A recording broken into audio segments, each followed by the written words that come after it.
Dako naman tayo sa balitang boxing.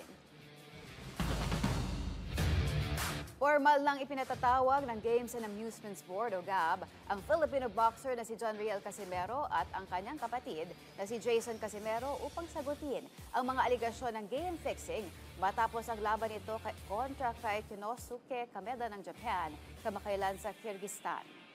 Ayon kay GAB Chairman Attorney Francisco Rivera, nakapagsumite na umano sila ng opisyal na notice sa kampo ni Casimero at binigyan sila ng 5 araw upang magpaliwanag sa mga reklamong natanggap ng ahensya. Inaasahan din ng GAB na personal na dadalo ang magkapatid sa hearing upang ipaliwanag ang kanilang panig. Tiniyak ni Rivera na kung mapatunayang totoo ang game fixing, posibleng kumpiskahin o bawiin ang kanilang mga lisensya bilang parusa. Ibinunyag din ni Rivera na bukod sa 2 unang reklamong ipinadala sa kanila sa pamamagitan ng isang email, nakatanggap pa ang GAB ng 3 dagdag na ulat.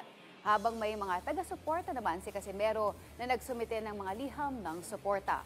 Wala pa ring opisyal na desisyon ang GAB sa kaso, ngunit tiniyak ng chairman na agad nitong kikilos matapos mapakinggan ang lahat ng panig upang mapanatili ang integridad at katarungan sa profesional na palakasan sa bansa.